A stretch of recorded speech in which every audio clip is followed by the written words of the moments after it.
The world holds its breath in absolute stillness. No rustling branches exist because trees themselves have vanished from the face of the planet. No avian melodies pierce the air because birds remain unborn, awaiting another 100 million years of evolutionary time before their first ancestors take flight. No insect chorus hums through vegetation because the undergrowth has been erased, taking most of the insect kingdom with it into oblivion. The calendar reads approximately 251 million years before the present moment. The location encompasses the entire globe.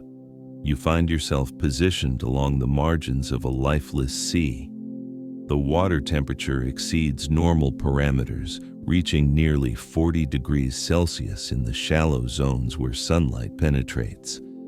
The atmosphere carries an aberrant quality. Sulfurous compounds mix with decay and an unidentifiable chemical element that sears the respiratory passages. Wave action disturbs obsidian-colored stone formations, yet these waters harbor no living organisms whatsoever. Fish populations have been extinguished. Shellfish communities lie extinct. No darting silhouettes move beneath the liquid surface. The reef ecosystems that once stretched across thousands of kilometers now stand bleached and silent, their architectural organisms eliminated, their structural frameworks disintegrating into particulate sediment. Behind your position, terrestrial elevations rise in monotonous brown and gray gradations, folding toward a heat-distorted horizon. Vegetation has been completely eliminated from the landscape. The forests that previously blanketed the supercontinent Pangaea exist now only as carbonized stumps, ash deposits, and fading memory. The ferns, the seed-bearing plants, the immense coal-producing wetlands of the Carboniferous epoch, all have been systematically destroyed. The soil itself undergoes terminal degradation, washing into river systems that transport nothing except mineral sediment toward an ocean incapable of utilizing it. This represents the immediate aftermath of planetary catastrophe. The Permian-Triassic extinction event, commonly designated the Great Dying, has recently concluded its deadly work. This biological crisis eliminated approximately 95% of all marine species diversity. It destroyed 70% of terrestrial vertebrate populations. It even decimated insect communities, which represents a remarkable occurrence given that insects demonstrate extraordinary survival capabilities across most catastrophic scenarios. It obliterated forest ecosystems, reef structures, and the complex food webs that interconnected them. This event brought life on Earth closer to complete annihilation than any other crisis in the planet's 4.5 billion year history. The proximate cause involved volcanic activity on an incomprehensible scale. Not a single eruptive event, but thousands of volcanic outlets rupturing through a massive wound in Earth's crustal structure, a geological feature we now identify as the Siberian Traps. For approximately 1 million years, molten rock poured across a geographic area equivalent to Western Europe's total landmass. These eruptions released carbon dioxide, methane, and sulfur-based compounds into the atmospheric system in quantities that challenge human comprehension.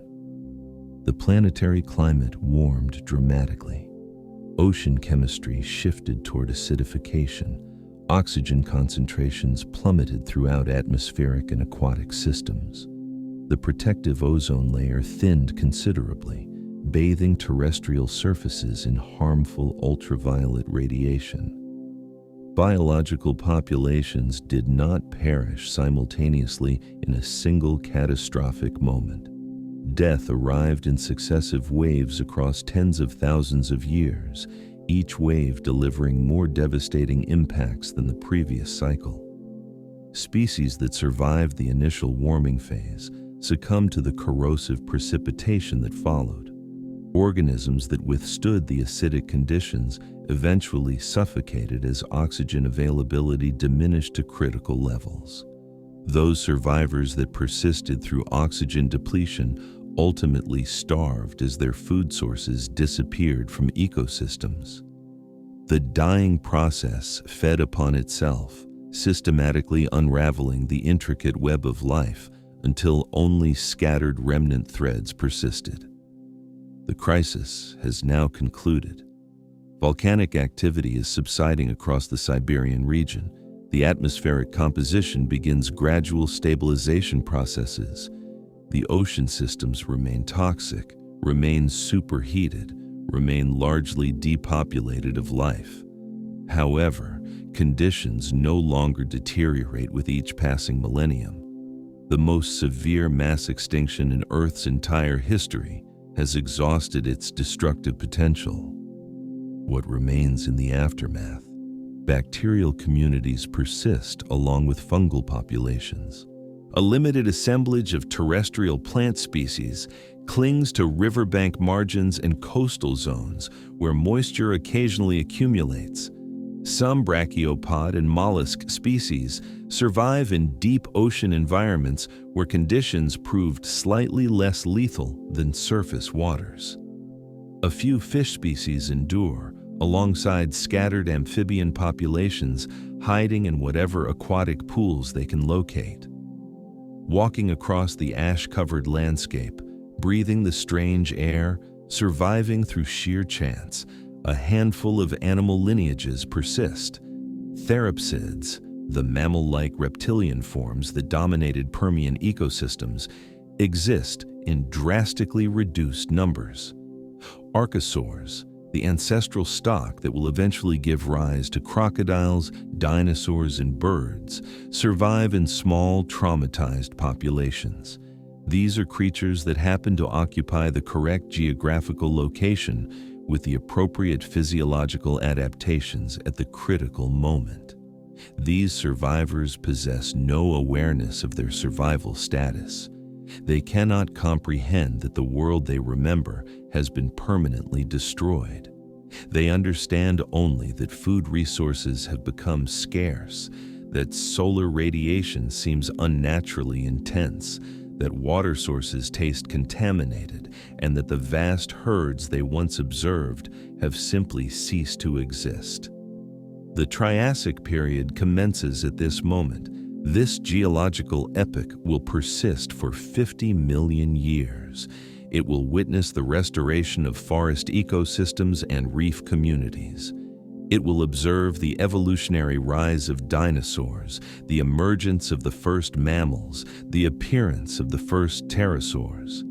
It will document life's reconstruction from near total obliteration into something unprecedented, extraordinary, and magnificent. However, that future remains distant. Currently, only silence pervades the environment. The ocean stands empty. Brown hills extend beneath a hazy atmospheric canopy. The Triassic begins not with dramatic fanfare, but with a prolonged, gradual exhalation. Earth itself has been exhausted by the catastrophe. The great Paleozoic experiment has terminated, leaving no indication of future developments. You stand at the threshold of a new world. This moment does not feel like a beginning. It resembles an ending that forgot to reach completion. The silence possesses immense weight and presence. The sun ascends above Pangaea, yet no observers exist to witness it, no consciousness exists to name it, no intelligence exists to comprehend what has been lost. Somewhere in a riverbed depression, a coastal wetland, or a fissure in decaying rock formations, something continues to respire. Something continues metabolizing nutrients. Something continues depositing eggs for the next generation. Life persists here, damaged, diminished, traumatized, yet present. In the silence of the early Triassic epoch, mere persistence constitutes sufficient achievement. This represents the seed from which the subsequent 50 million years will develop and flourish. Now, withdraw your perspective. Move away from the shoreline, away from the lifeless water and ash deposits until specific details blur into abstraction. Ascend above the brown hills, higher still until the scars of extinction transform into broad patterns. River systems appear like thin vascular networks. Coastlines resemble torn edges. Desert regions manifest as open wounds across the landscape. From sufficient distance, the entire planet begins to appear unfamiliar and alien. Observed from orbital perspective, Earth appears fundamentally wrong compared to familiar images. The blue marble, scattered continents, vast ocean basins, polar ice caps, does not yet exist. Instead, a single landmass dominates, one enormous C-shaped continent extending from pole to pole, surrounded by a single global ocean designated Panthalassa. The continental fragments have not yet begun their slow drift toward modern positions. They remain locked together, fused into a supercontinent that covers nearly 1/3 of the planet's total surface area. This is Pangaea. The name means all lands in Greek. For once, the nomenclature does not constitute exaggeration. If you could traverse from Pangaea's northern extremity to its southern boundary, the journey would carry you across territories that will eventually become Siberia, Europe, North America, Africa, South America, Antarctica, and Australia. You would cross mountain ranges that no longer exist in the modern world, rivers that have not yet carved their characteristic valleys, coastlines that will be torn apart and reassembled across the next 250 million years. The journey would span more than 15,000 kilometers. No human being will ever complete this traverse because humans will not exist for another 250 million years. The continent stands empty of any organism capable of appreciating its immense scale. Pangaea's configuration determines virtually everything about Triassic life forms and ecosystems. Consider the continental interior, thousands of kilometers from the nearest ocean, isolated from moisture sources by mountain barriers and sheer geographic distance. Pangaea's heart constitutes a desert beyond anything the modern world has witnessed. Temperature fluctuations swing between extremes, scorching daytime heat, freezing nocturnal cold. Precipitation is measured not in centimeters annually, but in centimeters per decade. The sand exhibits red coloration from iron oxide compounds, the same material that colors Mars. Nothing grows in this region, nothing can survive here. This is not comparable to the Sahara Desert. The Sahara possesses oases, possesses definable edges, possesses relief from heat through Mediterranean breezes and Atlantic moisture systems. Pangaea's interior offers none of these ameliorating features. It represents a hypercontinental desert, a permanent drought zone covering an area larger than modern Africa. The few creatures that wander into this region do not wander out again. Coastal zones present dramatically different conditions. Where Pangaea meets Panthalassa, moisture from the global ocean creates narrow bands of habitable territory. River systems flow down from the interior, transporting sediment and creating delta formations where life can establish itself. Monsoon systems, seasonal wind reversals driven by differential heating of land and sea, bring precipitation to some coastal regions, sufficient to support forests of coniferous trees and seed ferns. The Tethys Sea cuts into Pangaea's eastern margin like a wedge driven between what will become Europe and Africa above and India and Antarctica below. This shallow, warm sea functions as a biological refuge. Coral reef systems begin rebuilding along its margins. Fish populations diversify in its waters. Marine reptiles, the first generation of land animals returning to oceanic environments, start appearing along its coastlines. The geography creates a world of extreme contrasts: wet coasts and arid interiors, tropical heat at equatorial latitudes and ice at polar regions, monsoon forests within visual range of lifeless desert. Triassic creatures do not distribute evenly across the supercontinent. They cluster where water exists, and they avoid the remainder. This clustering pattern generates significant consequences. When all habitable land concentrates along coastlines and river valleys, competitive pressure intensifies. Species that might have spread into separate territories on a fragmented world are forced to coexist on a connected landmass. Predators encounter prey more frequently. Herbivores compete for the same limited vegetation resources. Evolution accelerates because selective pressure never diminishes. The single landmass also means that successful species can spread extensively. A creature that evolves in what will become Brazil can walk across generations to what will become Germany. No ocean barriers exist to prevent this dispersal. The Triassic fossil record reflects this phenomenon. The same species appearing on multiple continents. The same body plans repeated across thousands of kilometers. Pangaea is a highway, and life is learning to utilize it. River systems are the circulatory arteries of this world. They carry water from the rare mountain ranges where precipitation still falls. They transport nutrients from the interior, washing minerals into coastal zones where plants can utilize them. They carry animals too. The amphibians that cannot stray far from water. The small reptiles that hunt along riverbanks. The fish that are beginning to diversify after the extinction nearly eliminated them. The largest river system drains what will become Central Europe, flowing south into the Tethys. Along its length, forests of Voltsia conifers provide shade, food resources, and shelter. Ferns grow in the understory vegetation. Insects are returning. Beetles, flies, the first primitive grasshopper relatives. The sound of running water is one of the few sounds in the early Triassic that would be familiar to modern human ears. Away from the rivers, the land is harsh. The soil is thin, baked hard by solar radiation, stripped of nutrients by millions of years of erosion. The plants that survive here are tough, drought-adapted, slow-growing. They hoard water in thick stems and waxy leaf surfaces.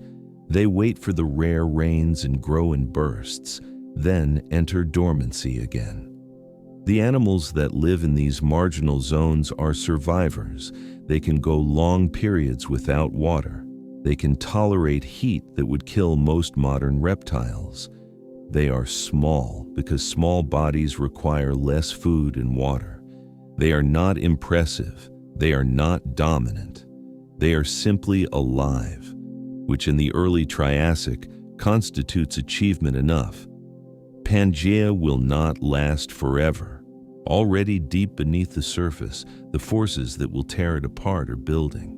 The mantle is convecting, dragging the crust in different directions. Rifts are forming, cracks that will widen into seas that will push continents apart, that will create the Atlantic Ocean and separate South America from Africa, and send India drifting north toward its collision with Asia. However, that is hundreds of millions of years in the future. For now, Pangaea holds. The supercontinent dominates the globe, shapes the climate, determines where life can exist and where it cannot. The survivors of the Great Dying are learning to navigate this world. They are learning where the water flows, where the food grows, where the shade falls. They are mapping Pangaea with their bodies, generation by generation, Death by death, birth by birth, the continent is vast, the resources are scarce, the competition is fierce. Somewhere in the margins, in the river valleys, in the coastal forests, something is changing. The old rulers of the Permian are weakened. New creatures are emerging from the shadows. The empty niches left by the extinction are beginning to fill. The supercontinent is a crucible. What emerges from it will reshape the world. However, the pressure is not only on the animals, it is on the ground beneath them, on the thin skin of soil that has to relearn how to hold life. Because before you can rebuild an ecosystem, you have to rebuild the machinery that feeds it. Roots, rot, nutrients, the slow chemistry of growth. And for a long time, that machinery simply doesn't work. For 10 million years, no coal formed anywhere on Earth. This is one of the strangest facts in the geological record. Coal requires forests, vast swampy forests where dead trees accumulate faster than they can decompose, where layers of organic matter pile up and compress over millions of years into black carbon-rich rock. The Carboniferous period, which ended just before the Permian, was named for its coal. Immense deposits formed across the ancient tropics. The buried remains of forests so dense and so productive that they changed the composition of the atmosphere. Then the Great Dying came, and the forests vanished. The trees did not simply die, they were erased. The spore-bearing plants of the Paleozoic, the giant club mosses, the tree ferns, the seed ferns, were devastated by the extinction. The ecosystems that supported them collapsed.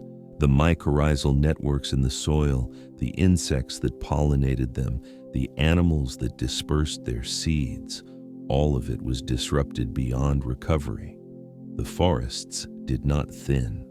They disappeared, and into the emptiness came the fungi.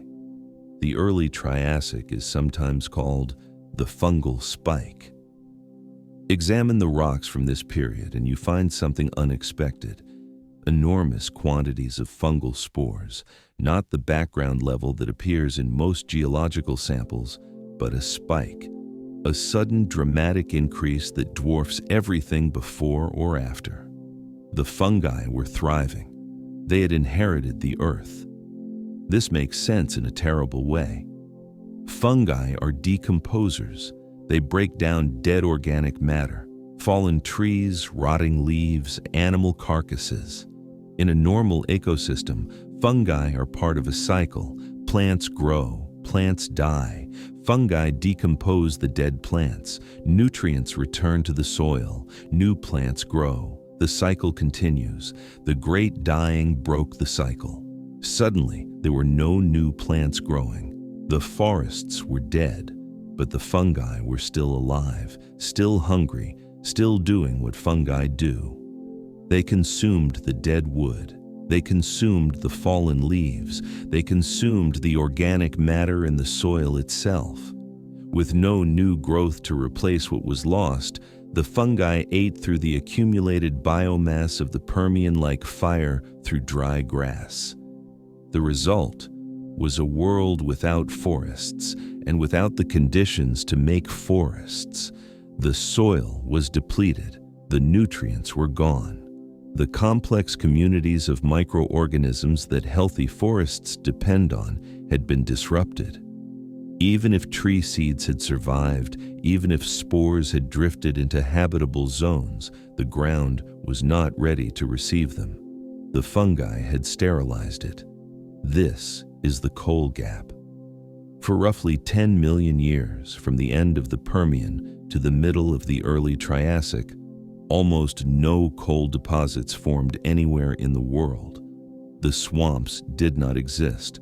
The trees did not exist.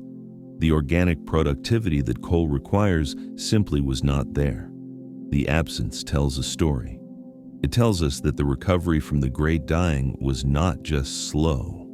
It was fundamentally different from any recovery before or since. Previous mass extinctions had damaged the forests. This one removed them entirely. Previous recoveries had taken millions of years. This one took tens of millions.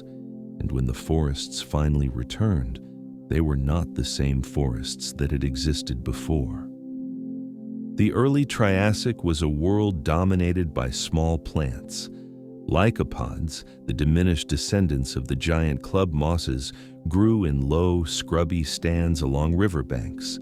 Ferns colonized disturbed ground, their spores drifting on the wind, their fronds unfurling wherever moisture allowed. Conifers began to spread, their tough, needle-like leaves adapted to drought, their seeds protected in cones that could wait years for the right conditions. The recovery happened in stages. Pioneer species came first. The opportunists, the generalists, the plants that could grow in poor soil and tolerate harsh conditions. They stabilized the ground. They added organic matter. They created shade and shelter for more demanding species. Slowly, over millions of years, the complexity returned. By the Middle Triassic, something like forests existed again.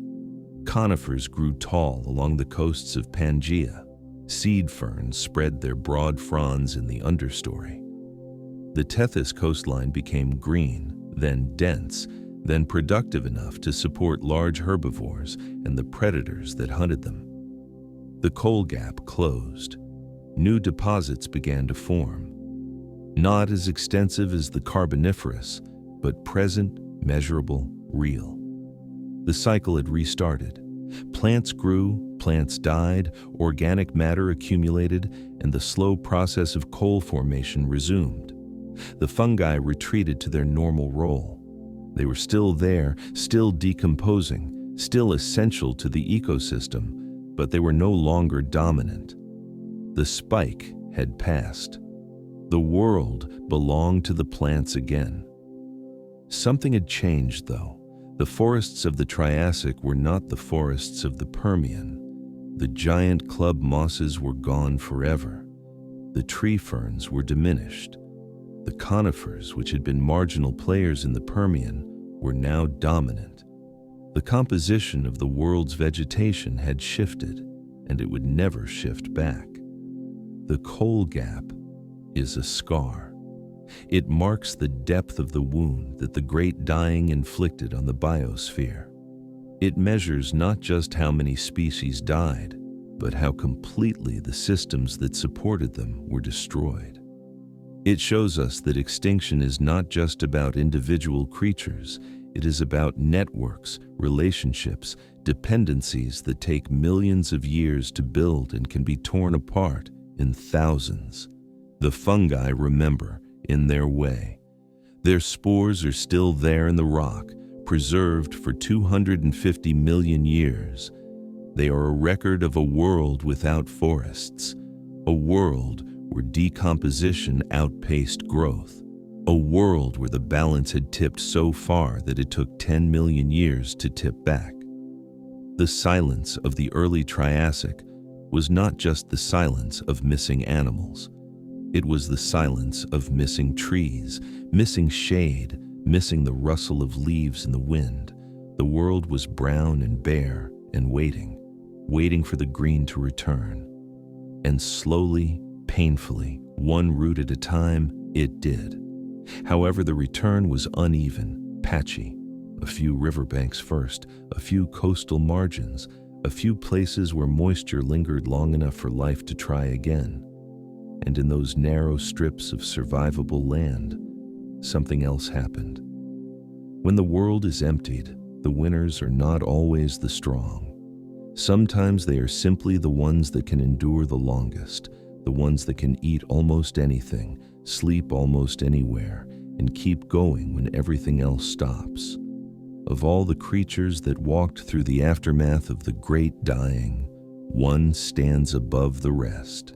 Not because it was the largest or the fiercest or the most intelligent, it stands above the rest because it was everywhere.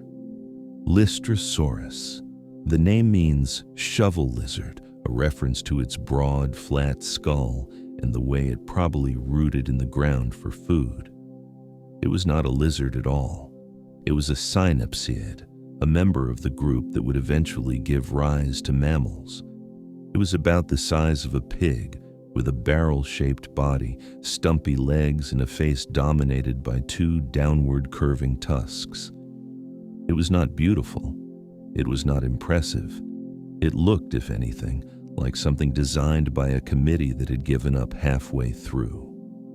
And yet, in the years immediately following the extinction, Lystrosaurus accounted for up to 95% of all land vertebrates.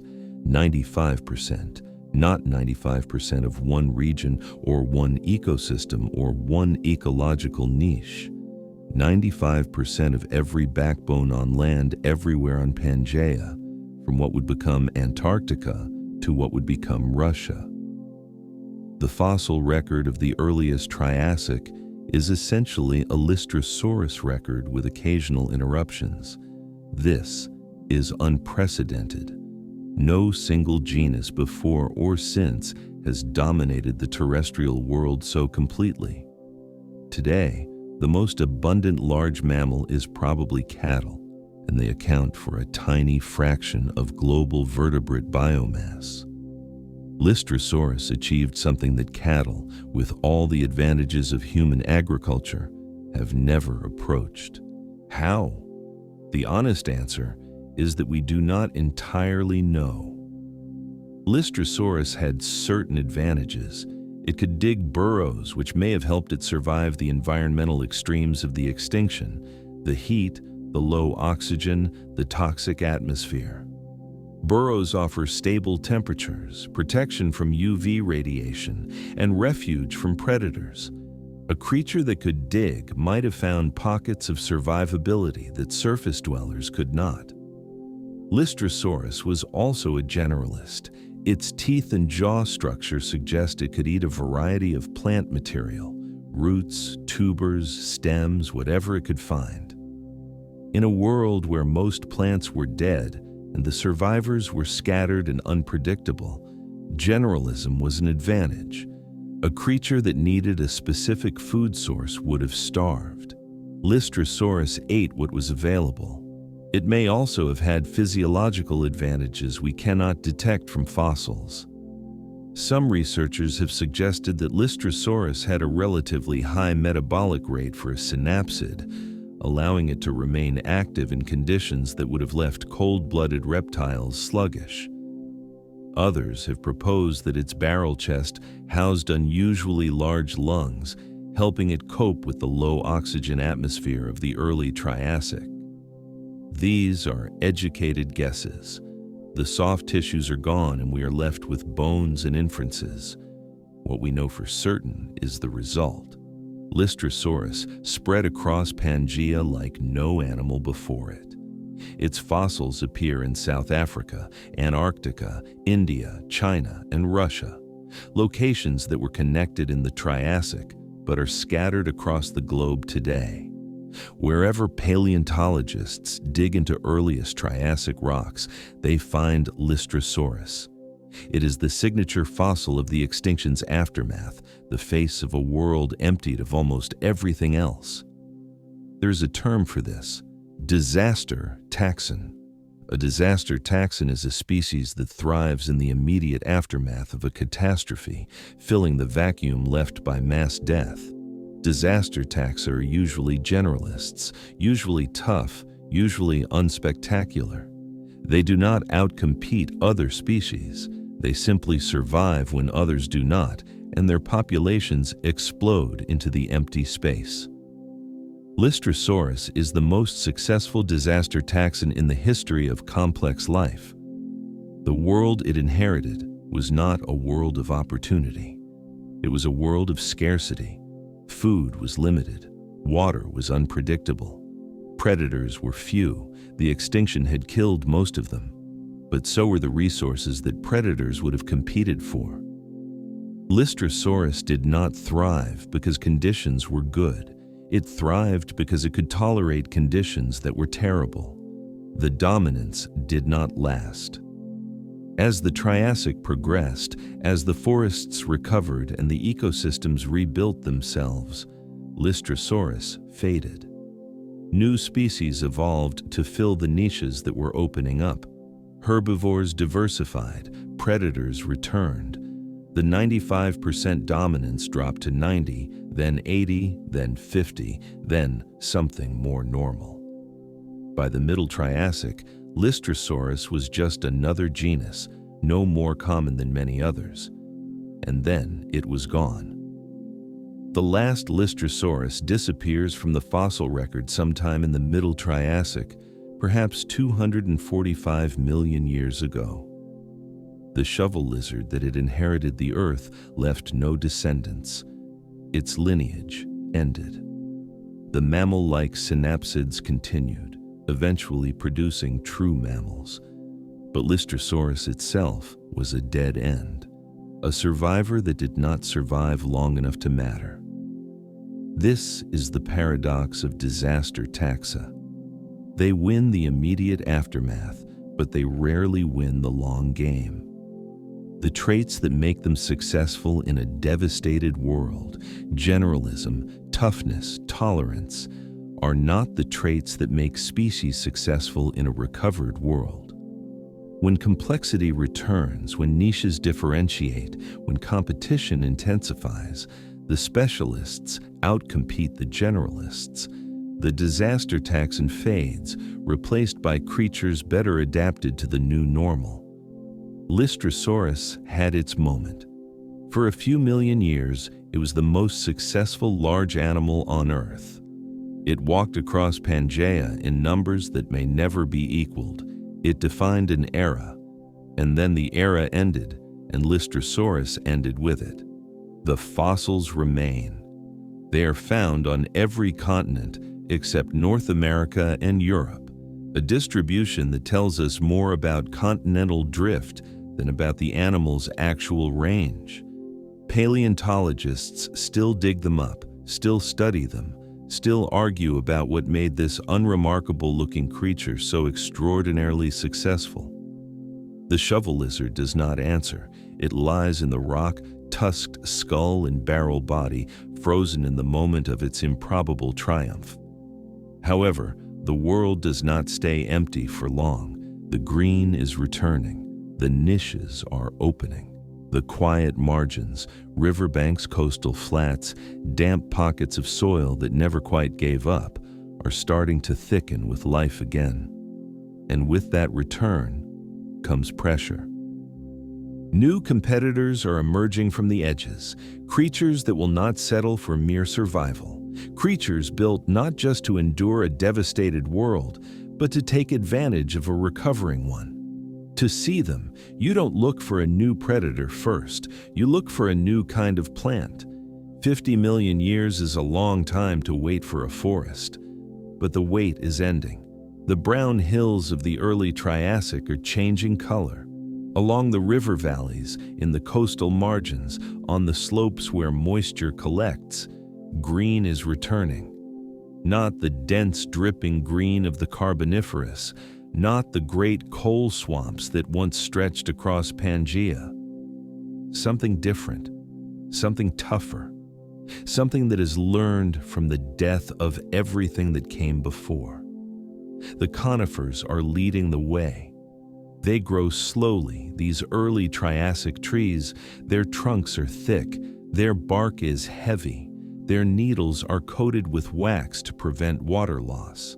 They are not built for abundance, they are built for scarcity, for dry soils, for unpredictable rainfall, for seasons that swing between flood and drought. The conifers do not need the swamps, they do not need the humid, stable conditions that the Carboniferous forests required. They can grow almost anywhere, and in the Middle Triassic, they do. Voltsia is the most common. Its fossils appear across Pangaea, from what will become Germany to what will become China. A Voltsia forest does not look like a modern pine forest. The trees are shorter, the spacing is wider, the understory is sparse. Sunlight reaches the ground in patches, and ferns colonize these bright spots, their fronds unfurling in the gaps between trunks. The cycads are spreading too. They look like palm trees, thick, unbranched trunks crowned with sprays of stiff, feathery leaves. But they are not related to palms at all. They are gymnosperms, seed plants that evolved long before flowers existed. The cycads grow slowly, live long, and tolerate poor soil. In the Triassic, these are virtues.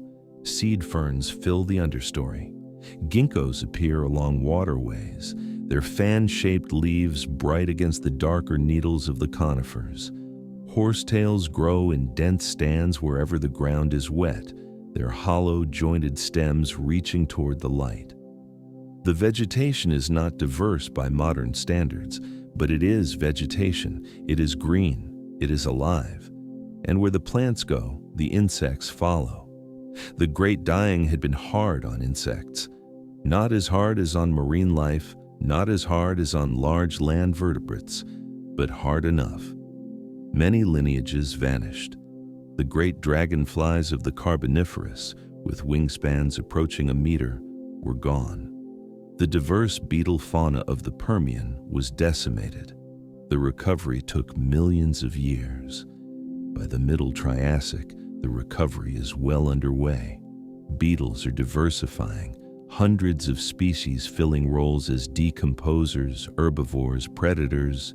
They chew through dead wood. They burrow into stems. They eat leaves and seeds and each other. The beetles are generalists, opportunists, survivors. They were among the first insects to recover, and they will remain among the most successful for the rest of Earth's history. Flies appear in the fossil record around this time. Not the houseflies, but primitive relatives, small, buzzing, breeding in the organic matter that is finally accumulating again. Cockroaches scuttle through the leaf litter, unchanged since the Carboniferous, unchanged since the extinction, apparently immune to anything the planet can throw at them. And then there are the giants, Titanoptera. The name means titan wings, and it is not an exaggeration. These insects are grasshopper-like in shape, with long hind legs and wings that fold along their backs, but they are enormous. Some species reach 15 centimeters in length, with wingspans exceeding 20 centimeters. They are among the largest insects of the Triassic, and they are doing something that no insect has done before. They are singing. The males have specialized structures on their wings, ridges and scrapers that produce sound when rubbed together. This is stridulation, the same mechanism modern crickets and grasshoppers use. But Titanoptera evolved it independently, tens of millions of years before true grasshoppers existed. In the Triassic forests, the silence of the early recovery is giving way to sound, buzzing, clicking, the rasp of wing against wing. The forests are coming back, and they're not coming back empty. The plants provide food, the insects provide more food and also pollination and also decomposition. The ecosystem is rebuilding itself layer by layer, producers, consumers, decomposers, photosynthesis, herbivory, predation. The cycles that the Great Dying interrupted are turning again. The recovery is not uniform. Some regions are ahead of others. The coasts of the Tethys Sea, with their reliable moisture and moderate temperatures, are thick with vegetation by the Middle Triassic. The interior of Pangaea remains harsh, sparsely vegetated, hostile to most life. The contrast between habitable and uninhabitable zones is still sharp, but the green is spreading. Every year, every century, every millennium, the forests push a little farther. Seeds drift on the wind and germinate in new territory. Roots probe deeper into soil that is slowly regaining its fertility. The coal gap is closing. Organic matter is accumulating again. You could walk through a middle Triassic forest and recognize it as a forest. The trees are not the same species, you know, but they are trees, trunks and branches and leaves reaching toward the sun. The insects are not the same species, but they are insects. 6 legs, compound eyes, the buzz and flutter of small things going about small lives. The soundtrack is different. No bird song. Birds will not exist for another 50 million years. No mammal calls. Mammals exist, but they are tiny, nocturnal, silent.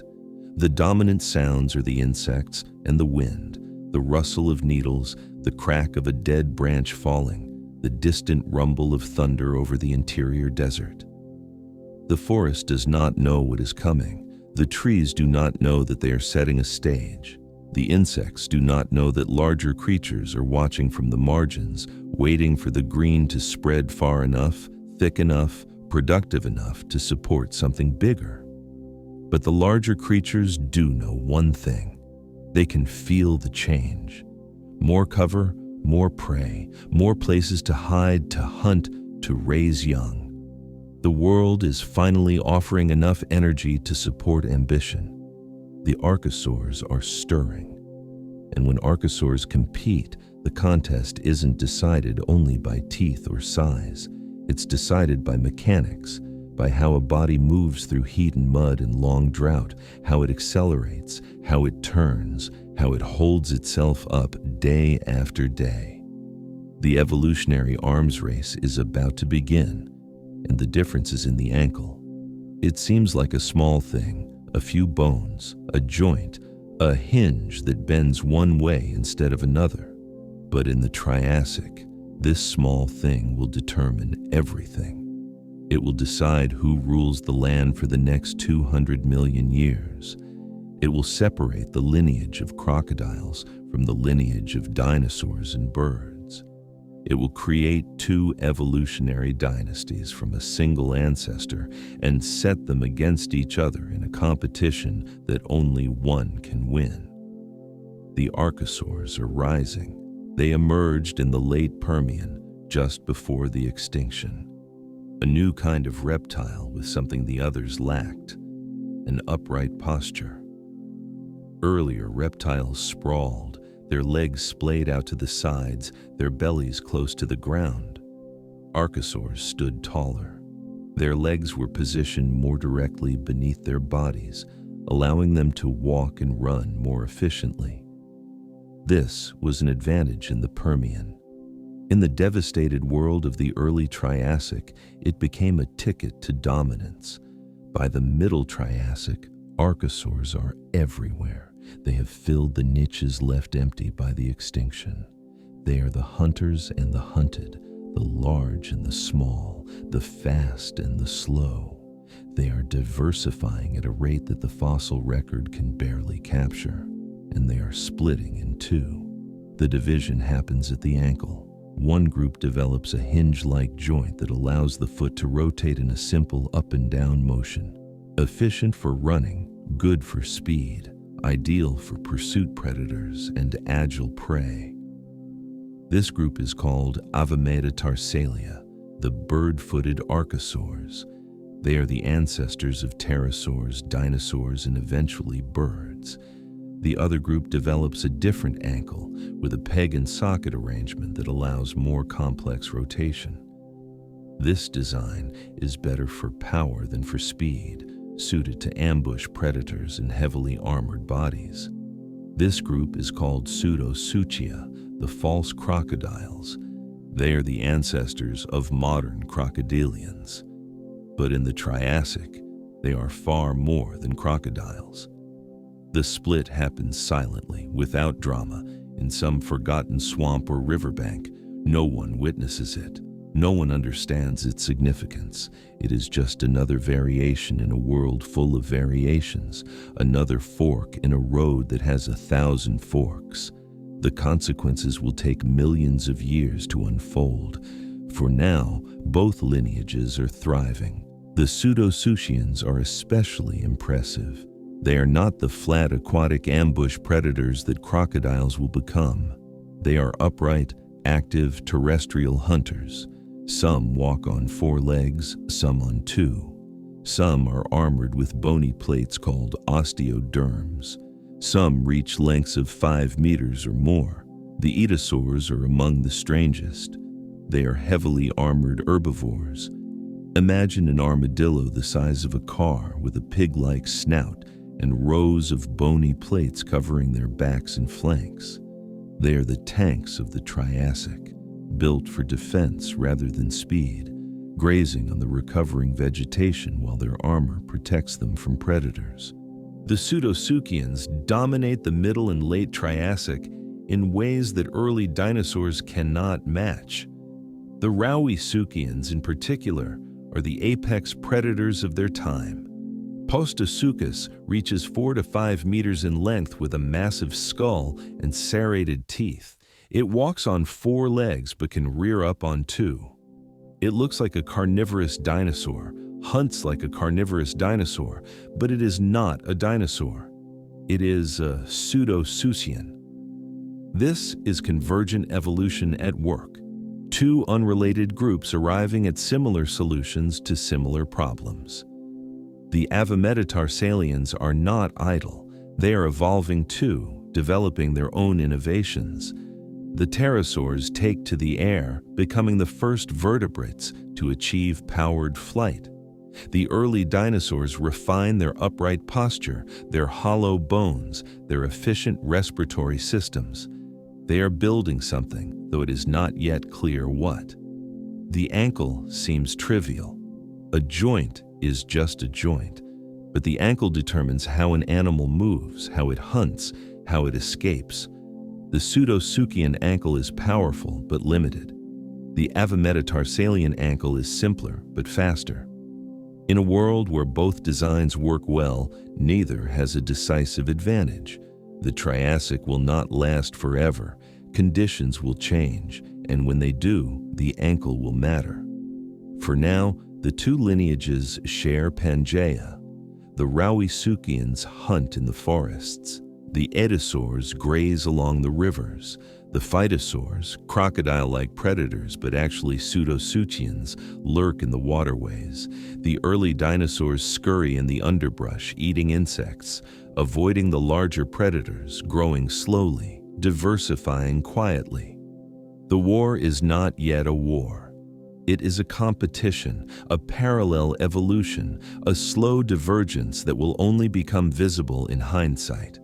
The archosaurs have split, but neither branch knows that one will inherit the earth and the other will shrink to a remnant. The ankle holds the secret. The ankle will decide, but not yet, not for millions of years. For now, the Pseudosuchians rule and the dinosaurs wait. They hunt at night now. The creatures that will become mammals have learned to avoid the day. The sun belongs to the archosaurs, to the Rauisuchians patrolling the forests, to the pterosaurs grazing the riverbanks, to the early dinosaurs competing for whatever scraps remain. The synapsids, the mammal-line reptiles that once dominated the Permian, have been pushed to the margins. They are smaller than they used to be, quieter, more careful. They are learning to survive by being invisible. 50 million years earlier, synapsids ruled the world. Gorgonopsians were the apex predators of the late Permian, saber-toothed hunters up to 3 meters long, with skulls built for killing large prey. Dicynodonts were the dominant herbivores, barrel-bodied, tusked, numbering in the millions. The synapsids had explored every major ecological niche. They were the success story of the Paleozoic. The Great Dying changed everything. Most synapsid lineages vanished in the extinction. The Gorgonopsians disappeared entirely. The Dicynodonts survived as a single lineage, produced Lystrosaurus and a few other genera, then faded as the Triassic progressed. By the Middle Triassic, the synapsid empire was a memory. The archosaurs had taken their place. One group held on. The cynodonts, dog teeth in Greek, were small synapsids that survived the extinction and continued to evolve through the Triassic. They were not impressive animals. Most were the size of rats or small dogs. Their fossils are easily overlooked, buried in rocks dominated by the larger, more dramatic archosaurs. But the cynodonts were changing in ways the fossils can barely capture. They were developing fur.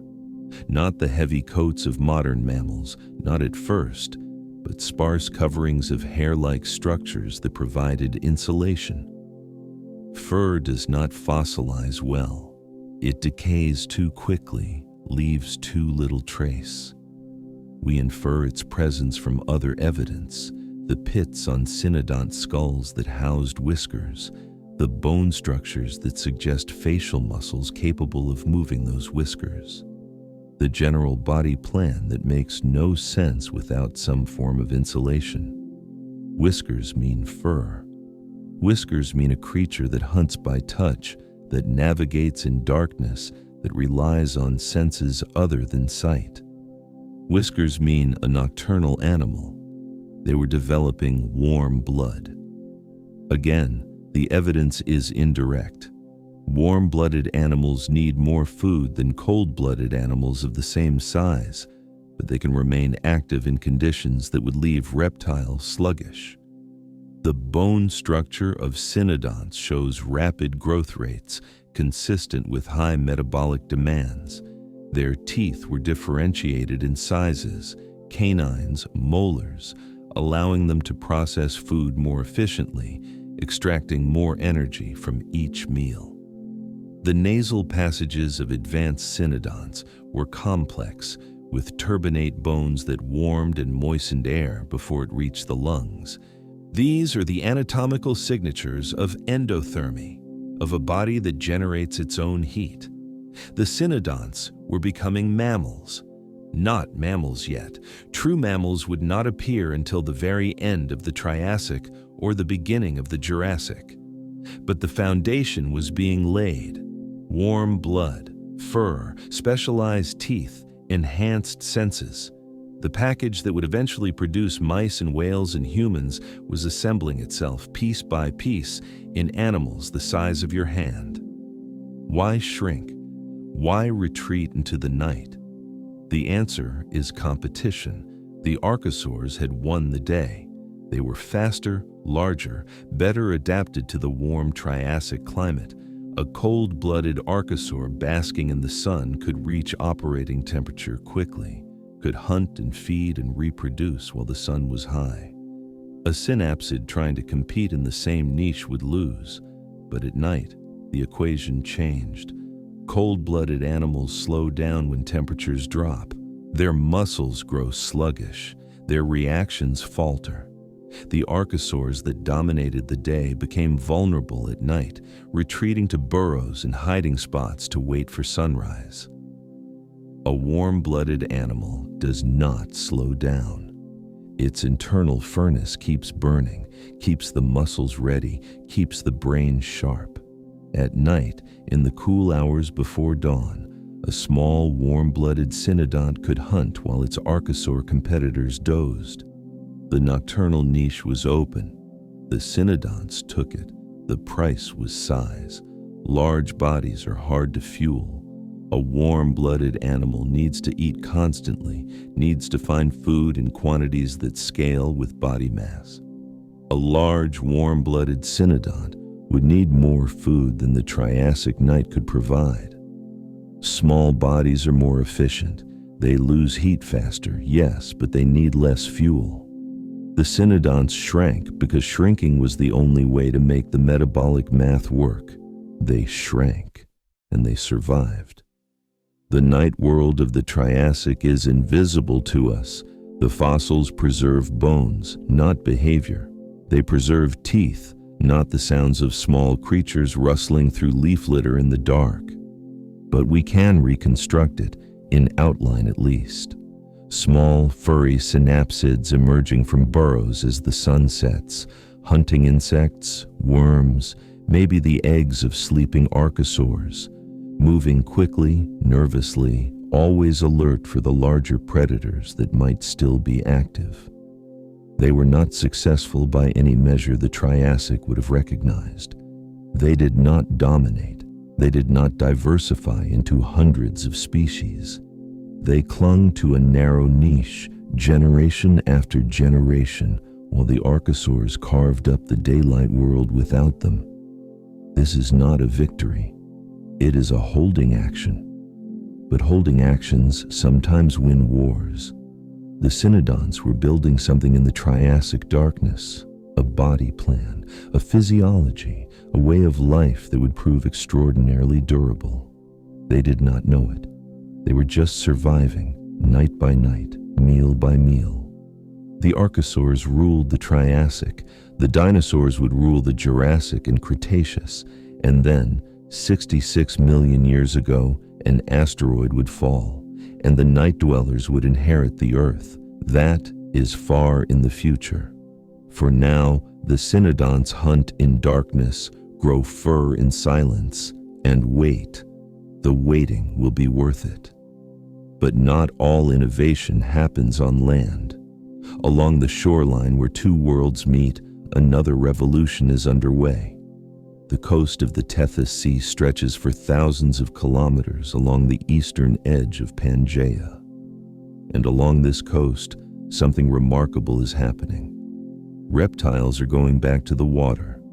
The descendants of creatures that crawled onto land 100 million years earlier are crawling back into the surf, trading legs for flippers, lungs for breath-holding, terrestrial hunting for marine pursuit. The nothosaurs are among the first. They look like something caught mid-transition, which is exactly what they are.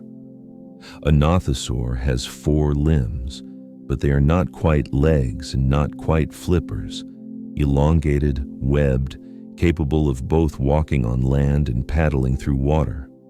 The body is streamlined but not fully aquatic. The neck is long, flexible, ending in a narrow skull filled with needle-sharp teeth. A nothosaur can haul itself onto a beach, can bask in the Triassic sun, can move clumsily across sand to reach a better hunting spot. But it is more comfortable in the water. The Tethys coastline is perfect for this hunting style. The sea is shallow here, warm, rich with the nutrients washing down from Pangaea's rivers. Fish are abundant.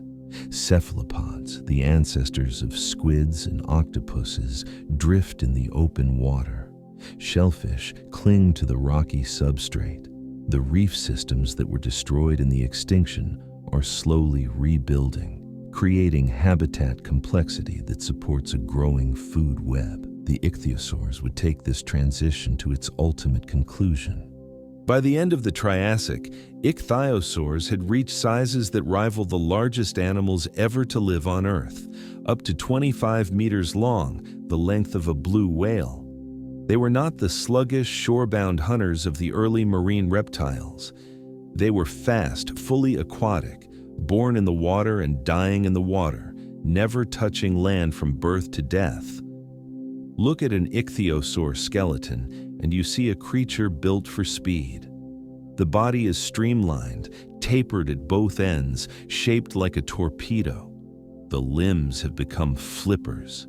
The tail is tall and vertical, like a shark's tail, powered by muscles that drove the animal through the water at speeds no nothosaur could match.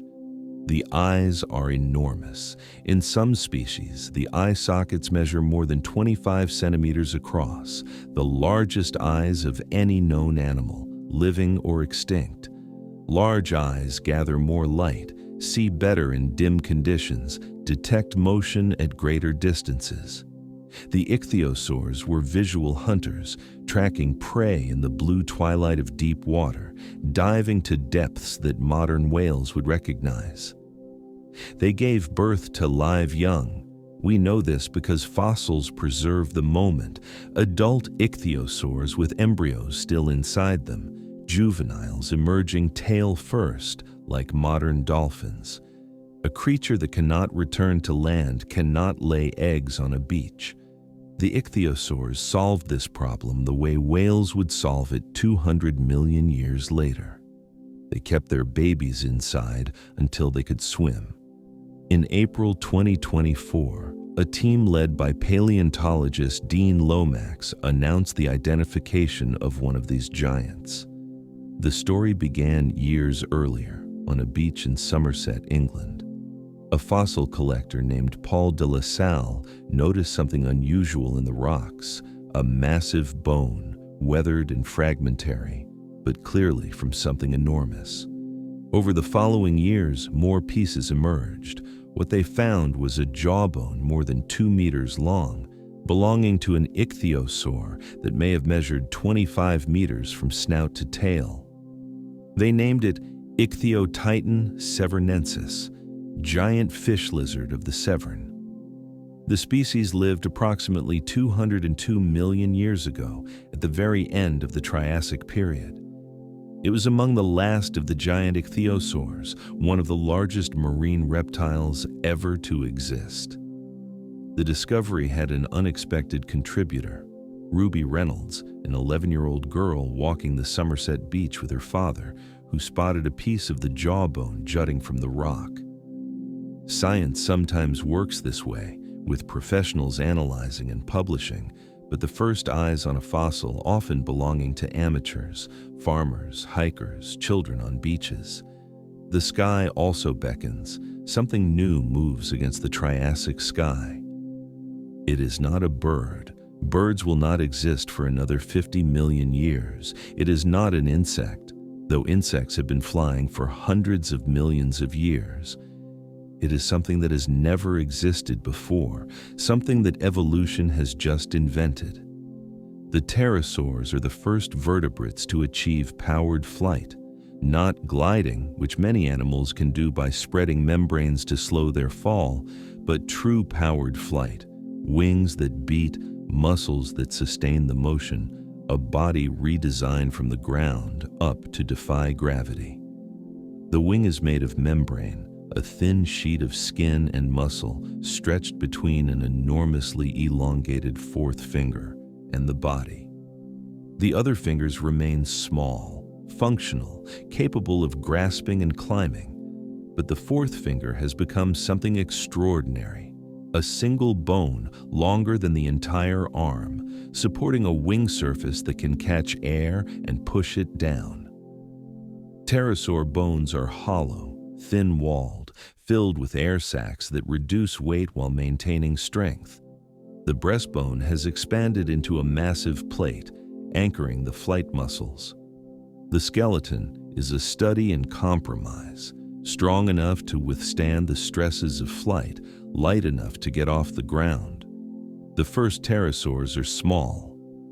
Eudomorphodon from the late Triassic of what will become Italy has a wingspan of about 1 meter. It has a long tail, a mouthful of teeth differentiated for catching fish and insects, and the slightly awkward proportions of a lineage still working out the details of aerial life. It is not elegant, it is not dominant, it is proof of concept. But the proof is convincing. Within a few million years, pterosaurs have diversified across Pangaea.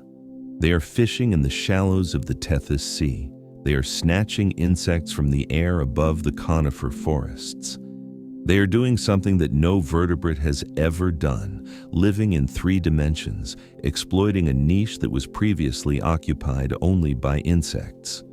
The archosaurs have conquered land and sea. Now they are conquering the air. It begins with rain. Not the seasonal monsoons that sweep across the coasts of Pangaea every year, but something different, something that does not stop. The year's approximately 234 million years ago. The place is everywhere, and it is raining.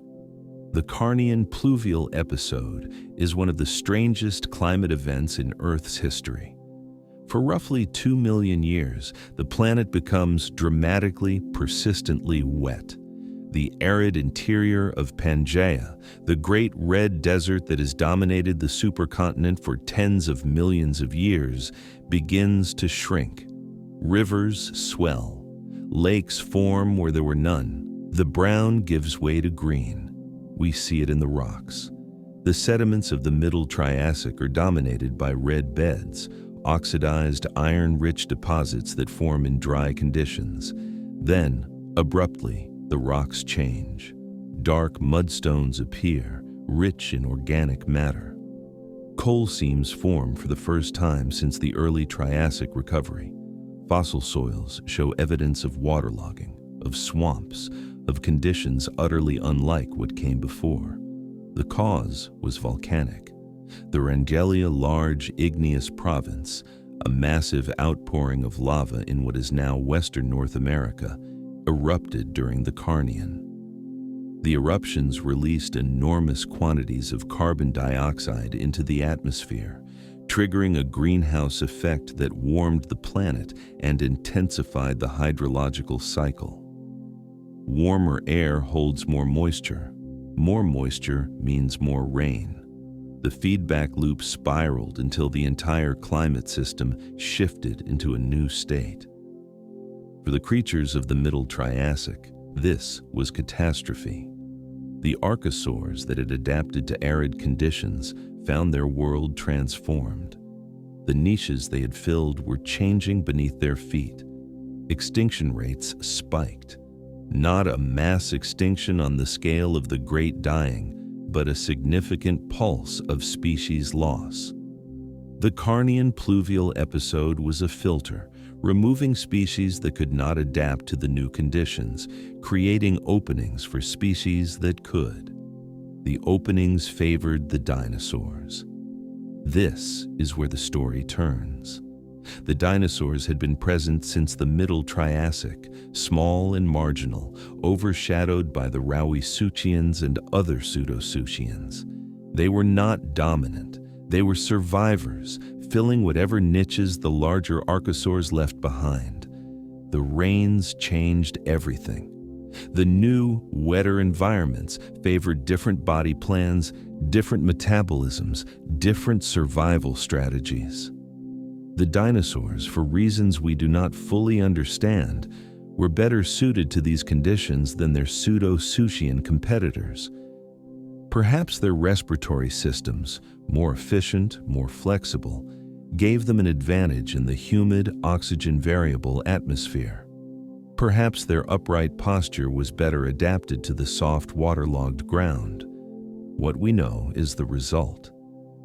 After the Carnian pluvial episode, dinosaurs become more common in the fossil record. They diversify, they grow larger, they begin to fill niches that were previously occupied by other archosaurs. The shift is not immediate. It takes millions of years, but the trajectory is clear. The rains made room for the dinosaurs, 2 million years of rain. Long enough for forests to march across continents, long enough for species to evolve, adapt, go extinct, long enough for the balance of power among the archosaurs to shift in ways that would echo for the next 165 million years. And then, as suddenly as it began, the rain stops. The climate swings back toward aridity. The lakes shrink. The rivers retreat. The Carnian pluvial episode ends and the late Triassic begins. But the world that emerges from the rain is not the world that entered it. The dinosaurs are stronger now. The pseudosuchians are weaker. The trajectory has been set. The first true dinosaur dynasty is about to begin. The first dinosaurs do not look like rulers. They are small, most of them no larger than a dog, some no larger than a chicken. They walk on 2 legs, their long tails balancing their bodies as they run. Their arms are short, their hands grasping, their teeth suited for catching small prey or tearing at vegetation. Eoraptor, known from fossils in Argentina dating to approximately 231 million years ago, is one of the oldest dinosaurs we have found. It was about a meter long, weighed perhaps 10 kilograms, and probably ate whatever it could catch or scavenge. Eoraptor was a generalist, an opportunist, a survivor. Herrerasaurus was larger, more clearly predatory. At 3 to 4 meters long, it was one of the biggest dinosaurs of the late Triassic, though it would be dwarfed by the theropods of the Jurassic and Cretaceous. Its teeth were curved and serrated, built for slicing flesh. Its legs were powerful, designed for pursuit. These early dinosaurs shared their world with the Pseudosuchians, the Rauisuchians, the Etosaurs, the Phytosaurs. They were not the apex predators. They were not the dominant herbivores. They occupied secondary niches, living in the shadows of animals that had ruled since before the Carnian rains. But they were spreading. The same body plan that produced Eoraptor and Herrerasaurus in South America was appearing across Pangaea. Dinosaurs were diversifying, adapting, finding footholds in ecosystems from what would become Europe to what would become Africa. In May 2024, a team announced a discovery from Zimbabwe that illustrated just how far the early dinosaurs had spread. Working from houseboats on Lake Kariba, they found a single hind limb embedded in rock from the late Triassic, enough to identify the animal as a dinosaur and recognize it as something new. They named it Musanqua sanyatiensis, honoring both their floating laboratory and the geological region. It was a sauropodomorph, a member of the lineage that would eventually produce the giant long-necked dinosaurs. Musanqua weighed approximately 390 kilograms, making it one of the larger dinosaurs of its time. The discovery matters because it was ordinary, a dinosaur in Africa following the same basic body plan as its relatives in South America. The early dinosaurs were not isolated populations. They were a connected phenomenon, spreading across Pangaea, filling similar niches on every continent. Pterosaurus represents the next step. It weighs as much as a small car, several hundred kilograms, perhaps as much as 4,000 in the largest individuals. It is 6 to 10 meters long, with a small head on a long neck, a barrel-shaped body, and powerful hind legs. The giants have arrived. Pterosaurus is a prosauropod, an early member of the lineage that will eventually produce the largest land animals in Earth's history. The body plan is already recognizable: long neck for reaching vegetation, large gut for processing tough plant material, size itself as a defense against predators. The late Triassic of what will become Germany is thick with Pterosaurus. Their fossils accumulate in bone beds where dozens of individuals died together. These bone beds tell us that Plateosaurus lived in groups, moved across the landscape in herds, consumed vegetation in quantities that shaped the ecosystems around them. They were the first dinosaur mega-herbivores, inheriting a niche that had been occupied by Dicynodonts and Rhynchosaurs. But those lineages were fading. The takeover was a slow replacement, species by species, ecosystem by ecosystem. By the end of the Triassic, prosauropods were the dominant large plant eaters across much of Pangaea. But where did the dinosaurs come from? This question haunts paleontology. The earliest dinosaurs appear in the fossil record approximately 230 million years ago, already recognizable, already distinct. The answer may lie with the Allosaurids, frustrating animals that look like dinosaurs, have dinosaur-like teeth and ankles and hip structures, but are not quite dinosaurs. Or are they? In October 2024, a discovery from Brazil added fuel to this debate. The fossil came from Paraíso do Sul in Rio Grande do Sul. A physician had found it years earlier and donated it to a university where paleontologist Rodrigo Temp Mueller began extraction and analysis. What emerged was a silosaurid with an unusual feature: 3 sacral vertebrae instead of 2. 3 sacral vertebrae is a dinosaur trait. The boundary between silosaurid and dinosaur was blurring. They named it Gondwanax paracensis, Lord of Gondwana. At 237 million years old, it is one of the oldest silosaurids ever discovered, and possibly one of the oldest dinosaurs, depending on how you draw the line. The implications are significant. If silosaurids are early dinosaurs, then dinosaurs originated millions of years earlier than the fossil record currently suggests. The rise of the dinosaurs would be a longer, slower process than we thought. Muller was cautious. One specimen cannot resolve a decades-old debate, but Gondwanax had moved the conversation forward. The boundary was less certain than it had been before. Pangaea is breaking apart. Deep beneath the surface, the mantle is churning. The forces that held the supercontinent together for 100 million years are reversing. Rifts are opening, long, jagged wounds in the Earth's crust that will eventually become the Atlantic Ocean. The rifting brings fire. The Central Atlantic Magmatic Province, CAMP, is one of the largest volcanic events in Earth's history. Beginning approximately 201 million years ago, lava pours from fissures that stretch from what will become Brazil to what will become Morocco.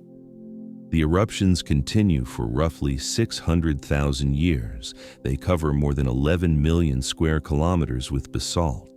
They release carbon dioxide and sulfur dioxide in quantities that dwarf any human industrial output. The planet responds. Temperatures spike. Ocean chemistry shifts. The already stressed ecosystems of the late Triassic begin to collapse. This is the Triassic-Jurassic extinction event. Approximately 75% of all species vanish. The reefs die again. The marine invertebrates are decimated again. The filter is selective. It kills some lineages almost completely while leaving others nearly untouched. The Rauisuchians die. The great crocodile-line predators that ruled the Triassic vanish from the fossil record. Not one survives into the Jurassic. The dynasty that dominated for 30 million years ends in geological silence. The pterosaurs die, leaving no descendants. The phytosaurs die. The crocodile-like ambush predators disappear entirely. Actual crocodilians survive and will eventually take their place. Convergent evolution plays the same trick twice. The Pseudosuchian dynasty is over.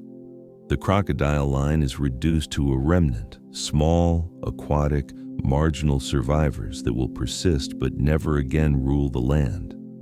The dinosaurs survive. We do not know why.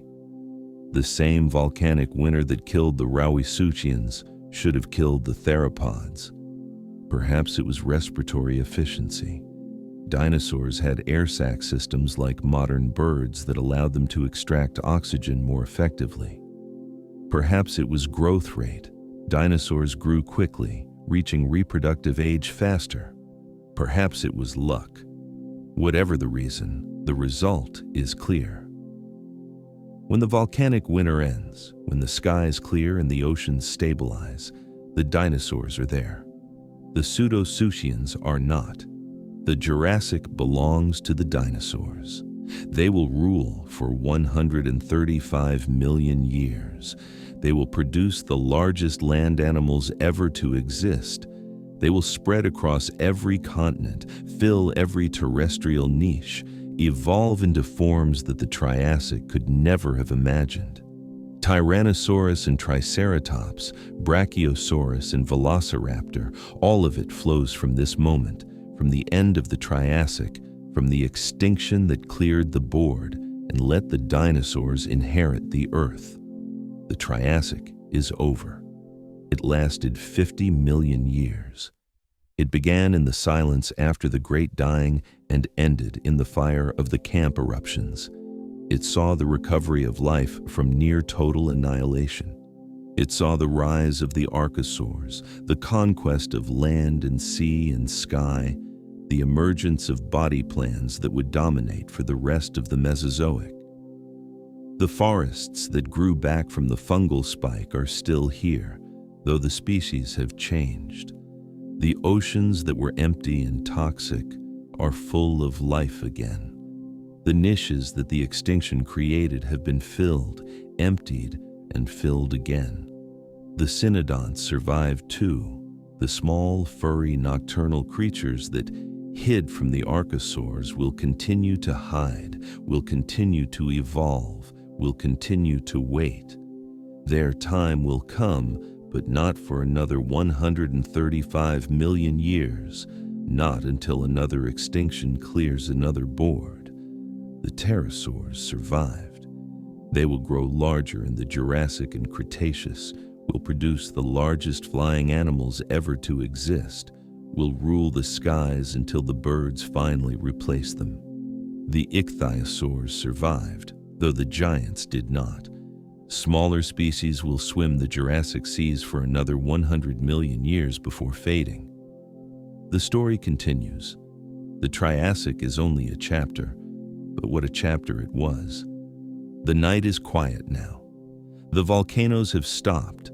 The extinctions have ended. The survivors are resting, waiting for the Jurassic sun to rise on a world that belongs to them. You have traveled far, from the silence after the great dying to the fire of the camp eruptions. From the empty shores of Pangaea to the crowded forests of the late Triassic. From Lystrosaurus walking through ash to Plateosaurus browsing on conifers. From the first nothosaur slipping into the water to the first pterosaur taking to the sky. 50 million years of recovery, 50 million years of evolution, 50 million years of life finding ways to fill every available space, to exploit every available resource, to become something new. The Triassic is a story of resilience. Life was nearly destroyed, and it came back. The world was broken, and it healed. The niches were empty, and they filled. The dinosaurs did not know they were inheriting the Earth. They were just surviving, generation by generation. The Rauisuchians did not know their dynasty was ending. The cynodonts did not know their patience would eventually be rewarded. None of them knew anything. They lived and died and left bones in the rock for us to find. The bones tell the story. The rocks remember what the animals could not. Rest now. The Triassic is behind you. The Jurassic is ahead. A world of giants, a world of wonders, a world that grew from the seeds the Triassic planted. That is another story, another night, another journey through deep time. For now, the world is quiet. The great dying is over. The long recovery is complete. The dinosaurs are dreaming of a future they cannot imagine, and so can you.